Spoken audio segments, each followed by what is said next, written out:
lihatlah kebaikan Tuhan. Jangan lihat terus tanda-tanda setan. Lihat tanda-tanda Tuhan.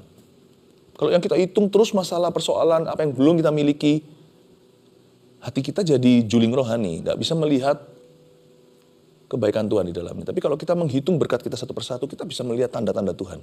Wow, tergantung yang Anda lihat itu apa. Kalau yang kita lihat terus masalahnya, hati kita bisa pahit. Tapi kalau kita lihat janji Tuhan, kita akan masuk dalam sebuah petualangan dengan janji itu. Penggenapan akan terjadi, bahkan sebelum itu pembentukan karakter kita.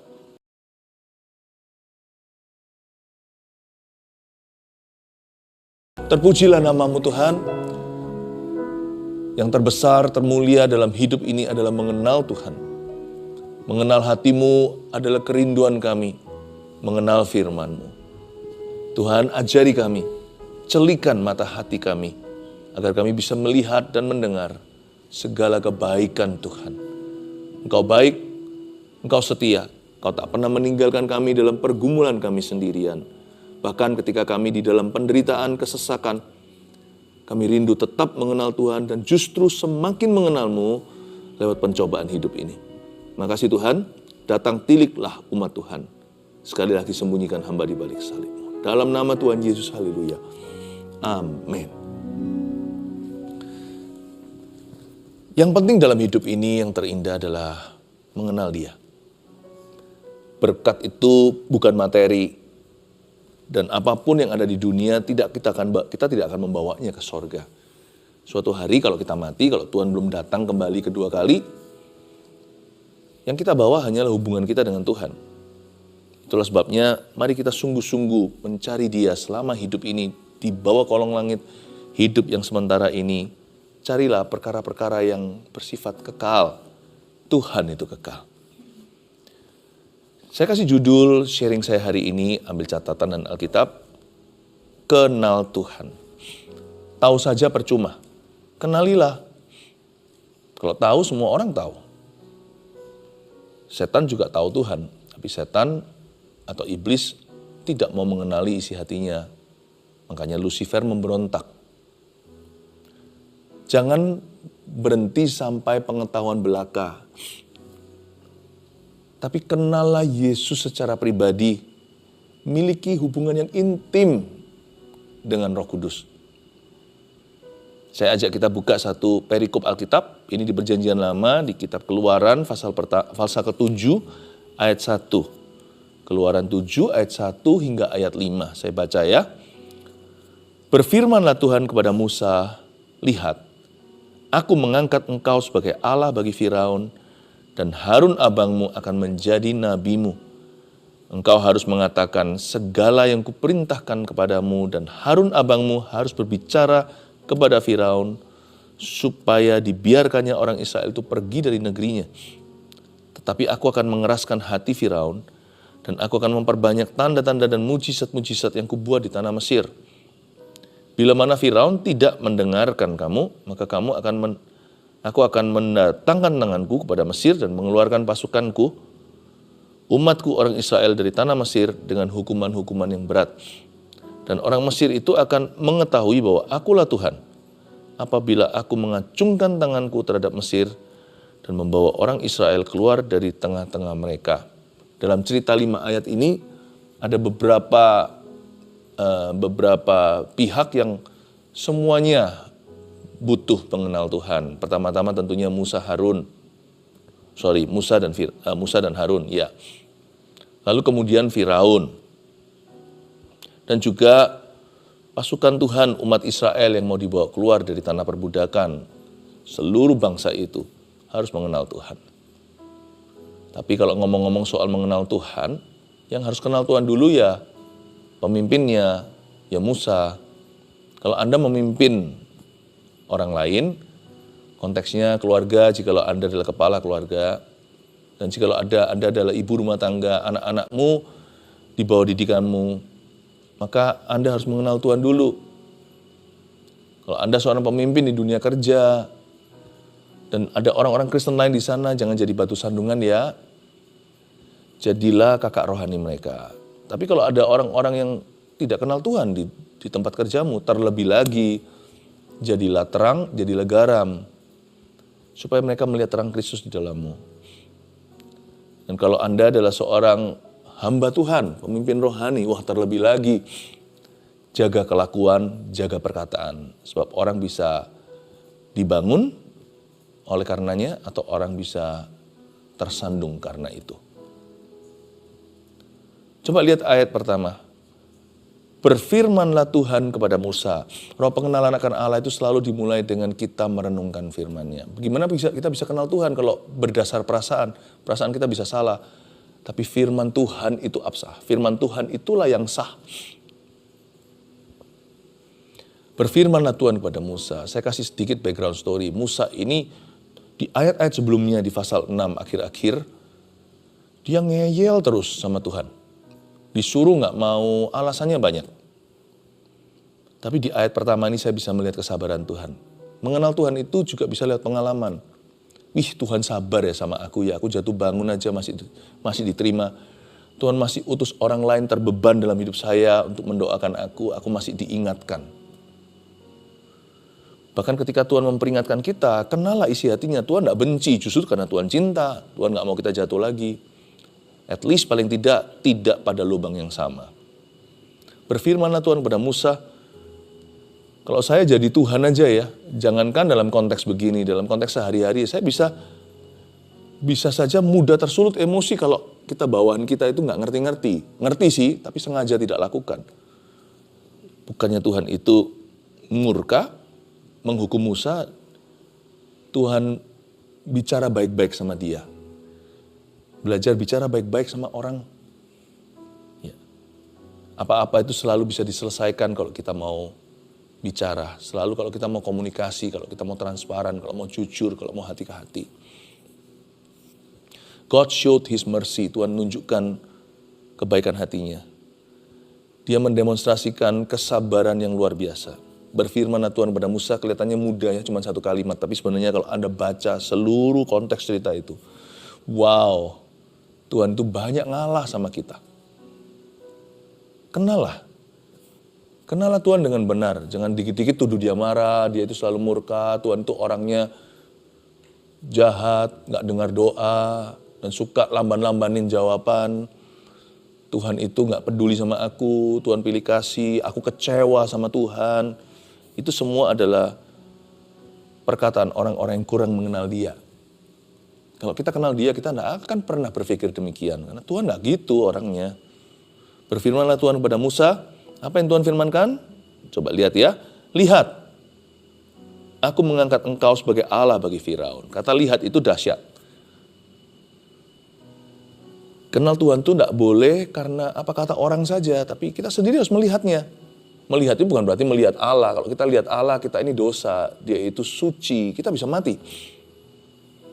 Lihat di sini artinya, lihatlah kebaikan Tuhan. Jangan lihat terus tanda-tanda setan. Lihat tanda-tanda Tuhan. Kalau yang kita hitung terus masalah persoalan, apa yang belum kita miliki, hati kita jadi juling rohani. Tidak bisa melihat kebaikan Tuhan di dalamnya. Tapi kalau kita menghitung berkat kita satu persatu, kita bisa melihat tanda-tanda Tuhan. Wow. Tergantung yang Anda lihat itu apa. Kalau yang kita lihat terus masalahnya, hati kita bisa pahit. Tapi kalau kita lihat janji Tuhan, kita akan masuk dalam sebuah petualangan dengan janji itu. Penggenapan akan terjadi, bahkan sebelum itu pembentukan karakter kita. Lihat, Tuhan berkata, aku mengangkat engkau sebagai Allah bagi Firaun. Wow. Tuhan berkata sama Musa, aku angkat kamu Musa sebagai Allah bagi Firaun. Dan Harun abangmu akan menjadi nabimu. Ini resiko loh. Ini riskan sekali ngomong begini. Bukannya Tuhan itu yang menentang penyembahan berhala. 10 perintah Allah, nomor 1 itu yang paling pertama, yang utama, yang sifatnya paling penting. Dan kalau orang melakukan dosa ini, lebih fatal daripada membunuh, mencuri, berzina. Jangan ada padamu Allah lain di hadapanku. Jangan menyembah berhala, jangan sujud menyembah kepadanya. Ayat ini bukanlah tentang penyembahan berhala. Ayat ini Dengan ayat ini kita bisa kenal kerinduan Allah. Coba saya baca, saya jelaskan lagi. Lihat, aku Tuhan mengangkat engkau Musa sebagai Allah bagi Firaun. Tuhan itu sangat realistis, dia berkata gini loh. Dunia ini gak melihat aku. Dunia ini melihat kamu karena kamu pengikutku. Kalau aku menampakkan diri sama mereka, langsung tiba-tiba siang hari bolong langsung muncul di sana. Mati semua karena mereka itu berdosa. Aku ini holy, aku ini suci. Jadi, agar supaya mereka mengenal saya, mereka harus melihat teladanmu. Supaya mereka mengenal aku, maka Musa, hai Musa hambaku, kamu harus menjadi serupa dengan gambaranku. Kamu harus menjadi seperti Kristus. Kita juga harus menjadi seperti Yesus. Bukan supaya kita jadi Yesus, jadi Allah bagi dunia, jadi juru selamat mereka. Tapi supaya mereka bisa lihat Yesus di dalam diri kita. Lihat. Mau kita cerita teori sebanyak mungkin kepada dunia, mereka gak akan percaya. Mereka gak akan begitu polosnya lalu menerima. Sebelum mereka melihat teladanmu, kata lihat itu dahsyat. Sebelum mereka melihat bukti, loh, tapi kan Tuhan melihat hati. Iya, tapi manusia lihat bukti. Jangan ngomong soal Tuhan, tapi kelakuannya beda. Jangan ngomong tentang Roh Kudus, tapi kelakuanmu dan kelakuanku tidak kudus. Jangan ngomong tentang Tuhan itu maha baik, tapi kita berbuat jahat pada sesama kita. Lalu kita bilang Tuhan itu pemurah, tapi kita pelit sekali. Lihat, biar dunia melihatmu dan dengan demikian melihat aku. Karena itu aku mengangkat engkau sebagai Allah bagi Firaun. Dan Harun abangmu akan menjadi nabimu. Harun itu akan mewakili kamu mewakili aku. Ya, karena Musa lebih dekat pada Tuhan. Dan juga Musa adalah pemimpin yang tertinggi. Salinglah merefleksikan, salinglah mencerminkan hal-hal yang baik di dalam diri satu dengan yang lain. Aku mencerminkan Tuhan. Dan kalau aku mengikuti Yesus, Paulus berkata, ikuti aku. Follow me as I follow Christ. Ikuti aku seperti aku mengikut dia. Jangan ikuti pemimpin yang salah, contoh yang salah, teladan yang salah. Jangan ikuti orang Kristen yang salah. Kalau mereka salah, bukan Tuhan yang salah. Karena Tuhan perintahnya jelas. Itu oknumnya. Tuhan gak gitu. Tuhan gak seperti sebagian orang Kristen. Tuhan gak seperti banyak orang Kristen. Yang kelakuannya beda dengan pengakuannya. Hendaklah kita saling mencerminkan satu dengan yang lain, saling mewakili. Di luar sana di masyarakat saya mewakili gereja saya. Bukan hanya karena saya pendetanya. Jemaat juga mewakili gereja tempat dia beribadah. Kita saling mewakili. Setiap kali seorang jemaat yang saya gembalakan di luar sana dicobai. Kalau dia tidak berdosa, itu demi Tuhan. Tapi juga demi rekan-rekan pelayanannya. Juga demi gembalanya. Sama halnya dengan kami. Saya seorang gembala sidang, di luar sana saya tidak sembarangan. Bukan hanya, pertama tentunya demi Tuhan. Tapi juga demi Anda. Demi jemaat yang saya gembalakan, yang panggil saya pastor atau pendeta. Dan juga demi keluarga Saat Teduh Bersama. Jikalau saya menjadi your online pastor atau menjadi pendeta online-mu, saya juga mewakilimu dalam hidup saya. Kita semua itu adalah Harun. Kita semua itu adalah nabi bagi seseorang. Tapi ayat ini juga mengingatkan kita, seorang nabi yang tulen tidak akan punya agenda pribadi ya. Kalau orang yang bernubuat demi nama Tuhan, dia tidak akan bertindak atas agendanya sendiri atau bahkan atas inisiatifnya. Seorang nabi itu hanyalah kepanjangan mulut Tuhan, perpanjangannya saja. Sama dengan seperti seorang pengkhotbah. Tujuan saya berkhotbah sekarang ini kan bukan membuat Anda melayani saya, tapi membuat Anda melayani Tuhan. Dan kita sama-sama melayani Dia. Tujuan seorang pengkhotbah sejati ketika dia berbicara selalu akan mengarahkan mata dan hati kepada Yesus Kristus. Jadi dari sini kita pelajari sesuatu ayat ini. Kalau orang itu belum kenal Tuhan, dia harus lihat Anda. Dan kalau orang gak baca Alkitab, dia harus baca Anda. Ayat 2, engkau harus mengatakan segala yang kuperintahkan kepadamu. Dan Harun abangmu harus berbicara kepada Firaun, supaya dibiarkannya orang Israel itu pergi dari negerinya. Ayat 2, Tuhan ngomong sama Musa, gini ya caranya ya, aku akan memakai satu sarana agar supaya kamu membuat mereka kenal aku. Sarana itu adalah dengan berbicara. Makanya hati-hati gunakan mulutmu, hati-hati gunakan mulutmu. Allah Bapa di surga memandang ke bawah, hati-hati gunakan mulutmu. Lagu ini juga berlaku untuk mata, telinga, tetapi konteks ayat 2 adalah tentang lidah bibir kita. Engkau harus mengatakan, tahukah dari semula ketika Tuhan menciptakan dunia ada satu alat, yaitu berbicara. Jadilah terang, terang jadi. Maka berfirmanlah Tuhan.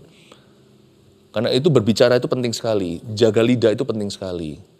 Makanya hari ini sekalipun banyak orang nggak percaya lagi pada pengkhotbah, tapi tetap khotbah adalah jalur pilihan Allah. Petrus menobatkan 3.000 lewat khotbah. Lihat pemberitaan firman, Samaria itu bertobat. Waktu Cornelius itu dihinggapi Roh Kudus, dia semua satu rumah tangganya itu semua orang-orang Gentiles, orang-orang Yunani, orang-orang Romawi, bukan orang Yahudi. Waktu Petrus sedang berbicara, Tuhan tidak pernah ganti misinya, tetap lewat deklarasi pemberitaan kebenaran. Itulah sebabnya jangan sampai kalau kita kepahitan atau kecewa dengan 1-2 kita anggap semuanya pukul rata. Semuanya sama. Di mana ada uang palsu, bukan berarti semua uang palsu. Tetap ada uang asli. Gimana kita tahu bahwa seorang pengkhotbah itu tulen? Pertama-tama, orang-orang jauh tidak akan mengerti, tapi orang-orang dekat, lihatlah buah pada pohonnya. Buah pelayanannya juga, apakah orang mengalami Roh Kudus, terjadi perubahan hidup. Tapi juga kontennya itu penting, atau isinya. Isinya itu melulu tentang apa? Kalau isinya negativitas, gosip, jelek-jelekin orang, itu bukan ajaran Tuhan. Sebab bahkan ketika Tuhan menegur, misalnya menegur itu sama jelek-jelekin itu beda. Menegur itu ada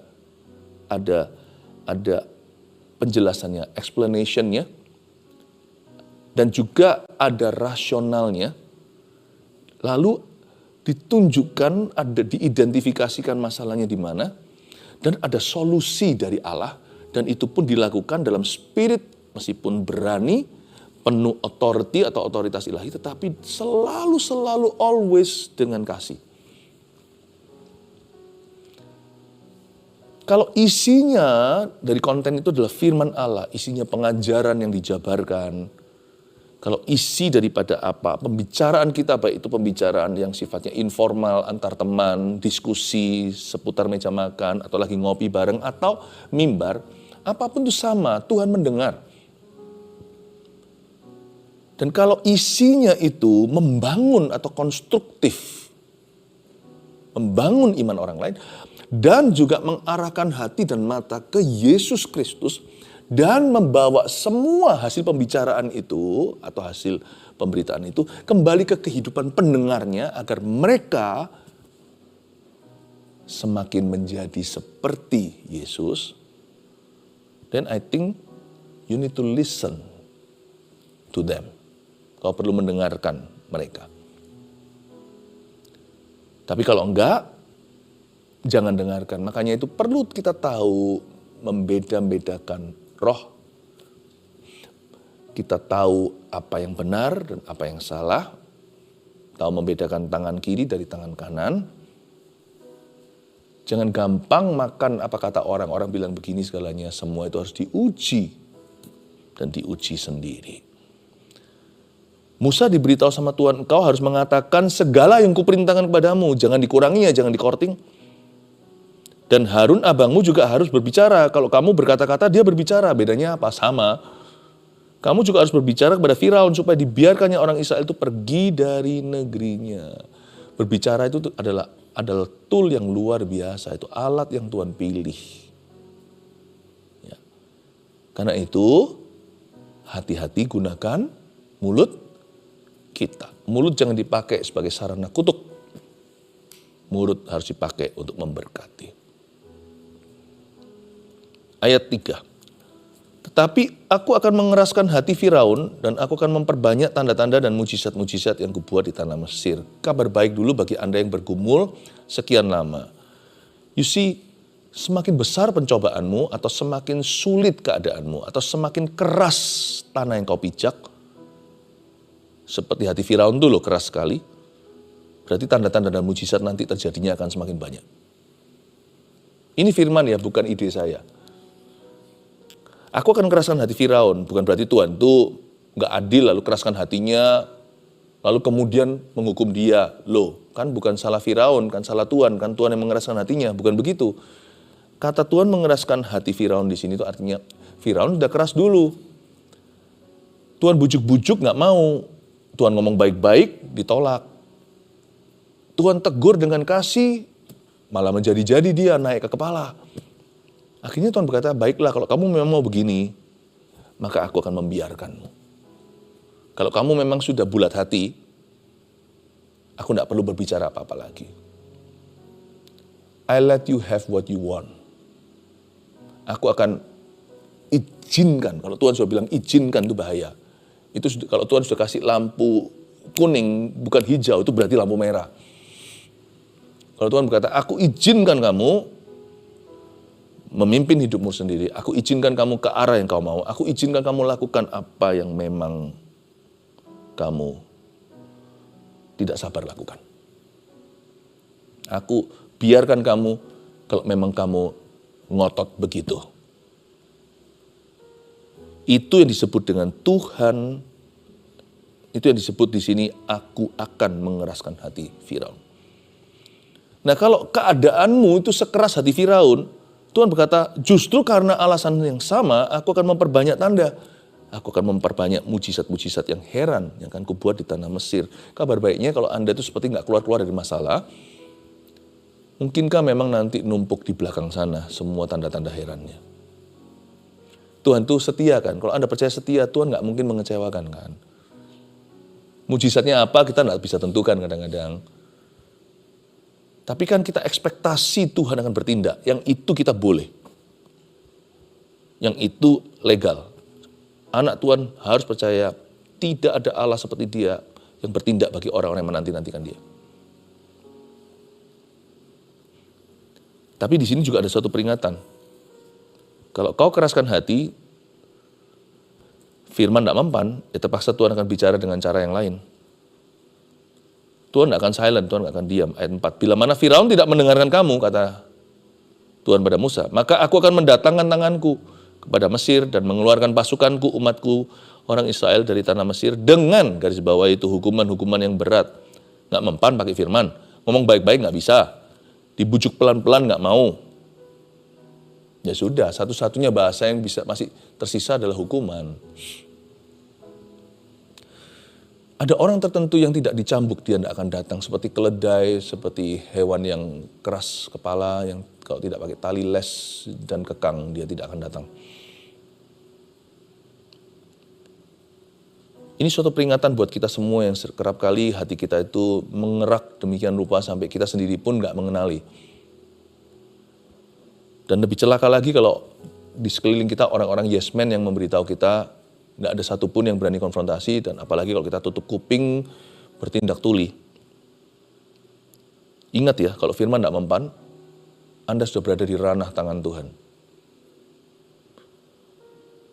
Maka tidak akan terelakkan lagi, berarti harus satu-satunya yang bisa bicara adalah tali kekang.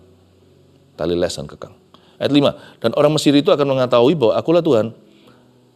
Ya, orang Mesir akan mengetahui bahwa akulah Tuhan. Jadi Tuhan kepingin orang Mesir itu untuk kenal Dia.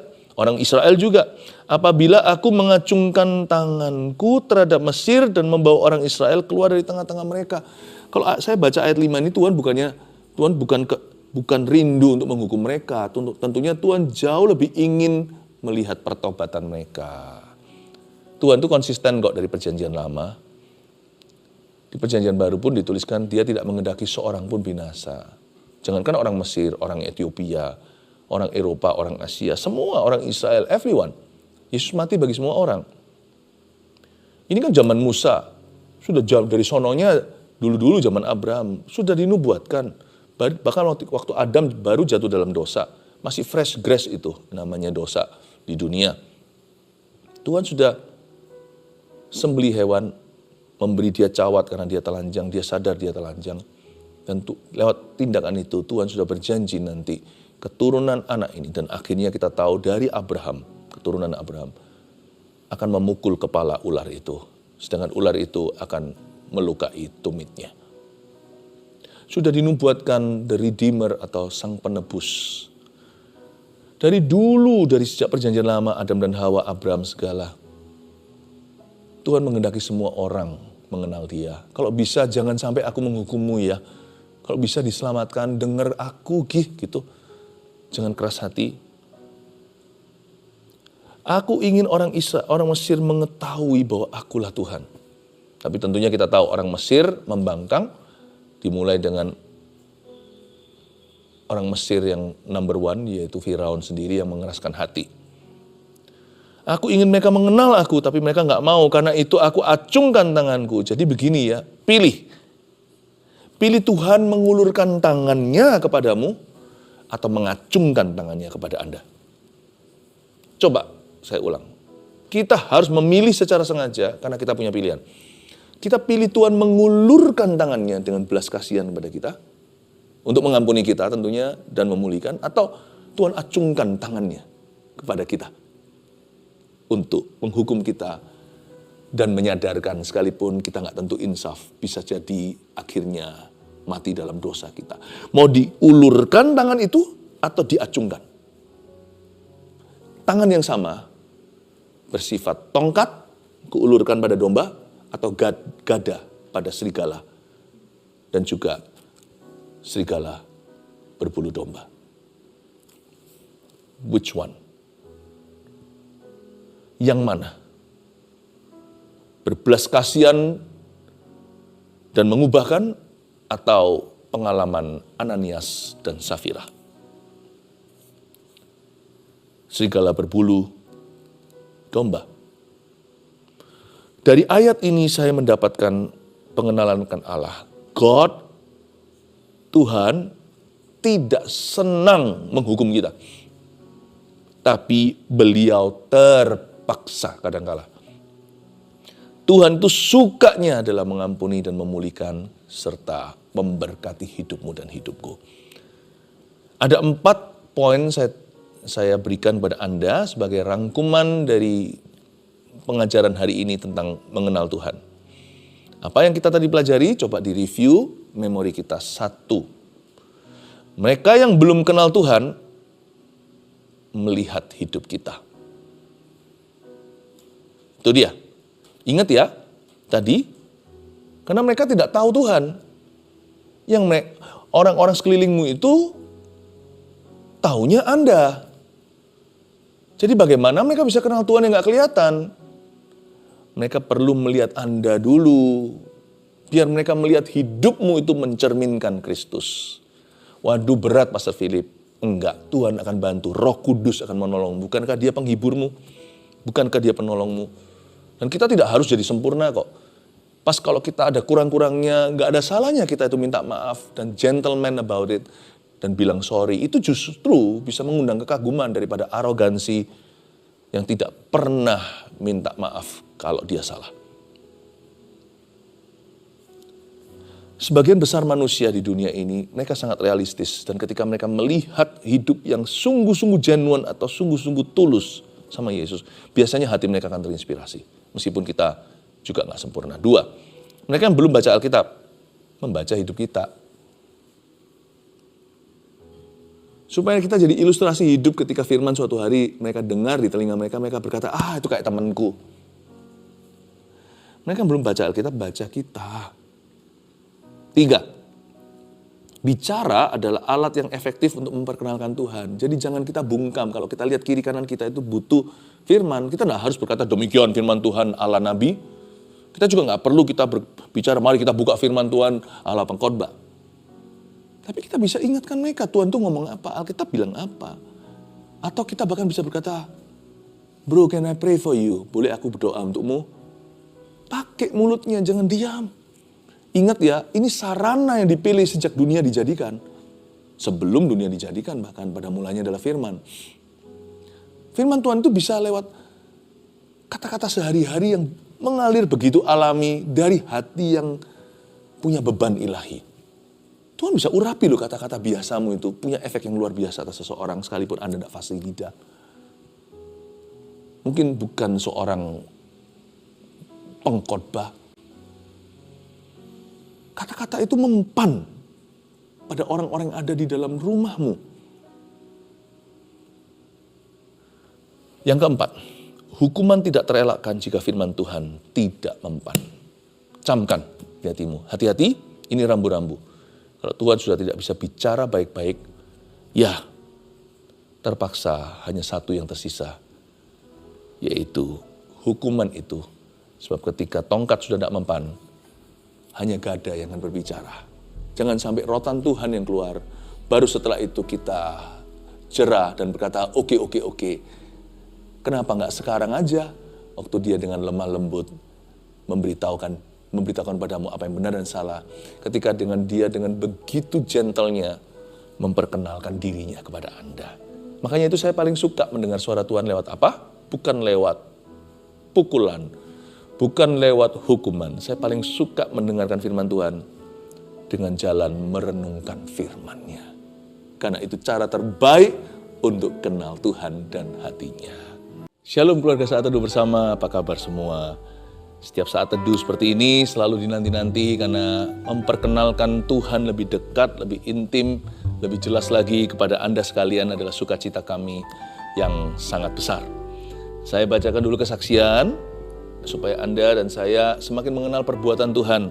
Lalu nanti waktu firman kita akan belajar tentang karakternya, siapa Tuhan sesungguhnya bagi kita. Ini dari Nancy D 7148. Saya baru saja menonton tayangan Saat Teduh Bersama ini dengan judul Apa yang Tuhan janjikan dan tidak janjikan. Seharian perut bawah saya tepat di area bekas rahim saya yang sudah diangkat setahun lalu sakit sekali. Bagian kanan bawah terasa menusuk. Sampai untuk berjalan saja saya harus membungkuk karena tidak tahan. Meski masih sakit, saya tetap mengikuti pujian dan firman dalam Saat Teduh Bersama. Ketika bergerak pun rasanya masih nyeri. Tapi setelah acara selesai, sekitar pukul 22.20 menit, yaitu jam 10.20 malam, saya bergerak dan baru sadar bahwa sakitnya ternyata sudah hilang total. Padahal beberapa menit sebelumnya masih merasa sangat sakit. Puji Tuhan, Tuhan Yesus benar-benar baik. Haleluya. Ini dari Claudia 5457. Shalom, saya dari Malaysia mau membagikan kesaksian. Tadi ketika Pastor Philip meminta untuk meletakkan tangan di bagian tubuh yang sakit, saya pun menaruh tangan saya di pinggang karena sudah beberapa hari ini pinggang saya nyeri sampai menjalar ke otot kaki. Ketika Pastor Philip berdoa, saya juga ikut mendoakan orang-orang yang sakit keras. Tiba-tiba saya merasakan sensasi dingin di bagian pinggang saya. Awalnya saya bingung, apa ini? Tapi saya memberanikan diri untuk menggerakkan pinggang saya ke kiri dan ke kanan dan nyerinya ternyata hilang. Puji Tuhan Yesus. Yesus adalah tabib dan penyembuh saya. Haleluya. Makasih Yesus, Pastor Philip dan tim GMS. Terus menjadi berkat bagi bangsa-bangsa. Thank you so much dan selamat untuk kesembuhan Anda. Ini dari Children Song 864. Shalom Pastor Philip dan tim, sungguh luar biasa apa yang saya alami. Saya baru menonton Saat Teduh Bersama tanggal 19 Oktober 2025 pada malam hari. Ketika Pastor Philip berdoa bagi tiap orang yang rindu menerima kuasa Roh Kudus dan berbahasa lidah, saya merasa bahwa saya membutuhkannya. Ketika saya mengangkat tangan dan ikut berdoa, tiba-tiba seluruh tubuh saya gemetar seperti tersetrum, tetapi nggak sakit. Lalu mulut saya mulai mengucapkan bahasa yang tidak saya kenal, tidak saya ngerti, namun saya mendengarnya dengan jelas. Bahkan tangan yang saya angkat terasa seperti ada yang menyentuhnya, padahal saya sendirian. Ini adalah pertama kalinya saya mengalami kuasa doa yang begitu nyata. Sungguh tidak terbayangkan kasih Tuhan dalam hidup saya. Makasih Pastor Philip atas tuntunannya bagi iman saya yang masih bertumbuh. Tolong doakan saya agar terus semakin dalam berjalan bersama dengan Tuhan Yesus. God bless you Pastor dan seluruh tim. Amin. Bukan hanya kesembuhan ilahi, tetapi Tuhan menjawab doa, khususnya hati mereka yang haus untuk mengenalnya dan untuk mengalami kuat kuasa Roh Kudus-Nya. Hari ini juga sama. Kalau Anda percaya, Anda pun bisa dijamah. Saya ajak kita semuanya untuk siapkan hati kita. Sebentar lagi tim pujian penyembahan akan membawa kita masuk bersama-sama dalam hadirat Allah. Siap memuji? Katakan haleluya. Mari kita sama-sama berdoa untuk setiap kebutuhan doa yang sudah diutarakan di live chat, di kolom-kolom komen.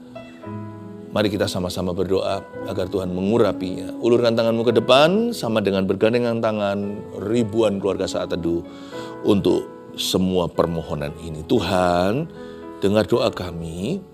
Hamba percaya Tuhan, tongkat Kau ulurkan, tanganmu terulur kepada mereka yang membutuhkan. Jamahlah yang sakit dulu Tuhan, angkat sakit penyakitnya dalam nama Yesus. Dan suatu kondisi-kondisi yang menekan mereka, baik itu rumah tangga maupun pekerjaan yang semakin sulit, susah. Ya Tuhan Yesus, Engkau yang jamah, Engkau yang buka jalan. Hamba berdoa agar setiap jiwa diselamatkan, setiap keluarga ditolong. Makasih Tuhan, terpujilah nama-Mu di dalam nama Yesus. Tangan bisa diturunkan. Ada pembayaran yang tertunda dan Anda sudah panik setengah mati. Anda sudah kira uang Anda dilarikan karena orang yang bersangkutan di telepon juga nggak tembus. Bukan. Memang dia 1-2 hari ini memang tidak bisa diakses teleponnya.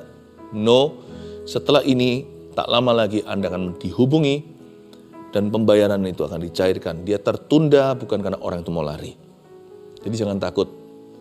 Anda terkejut ini. Anda tidak berdoa minta tanda. Anda sudah rasa down hatinya. Aduh, uang segitu. Mengalami kerugian cukup besar karena Anda adalah seorang yang bergelut di bidang swasta, punya usaha kecil-kecilan sendiri dan uang segitu itu berarti sekali. Itu kembali. Tuhan Yesus berkata, itu kembali. Terima kasih Tuhan. Gigi yang busuk sampai ke akarnya itu sudah sampai busuk dan sakit sekali. Dan mulut pun menjadi bau karenanya. Tuhan menyembuhkanmu detik saat ini juga. Tanpa harus dioperasi dan sebagainya. Tapi tetap kembali ke dokter untuk dapat verifikasi kesembuhan itu. Supaya jadi kesaksian bukan buat banyak orang. Tapi sebenarnya gigi geraham Anda itu sudah saat ini juga sembuh. Hidup kembali, harusnya sudah mati. Di dalam nama Yesus Kristus aku ucapkan kesembuhan dan kehidupan atas akar gigi yang sudah mati itu. Dalam nama Yesus terpujilah nama Tuhan. Haleluya. Saya merasakan seperti kuasa Tuhan mengalir dengan begitu lembutnya. Seperti ada listrik yang begitu lembut terus ke kamera yang ada di depan saya. Sampai di mana Anda berada. Tuhan sayang Anda semuanya. Angkatlah kedua tanganmu, terimalah berkat dari Allah Bapa, Putra dan Roh Kudus. Terimalah berkat dari Sang Firman itu di dalam nama Yesus Kristus. Haleluya. Amin.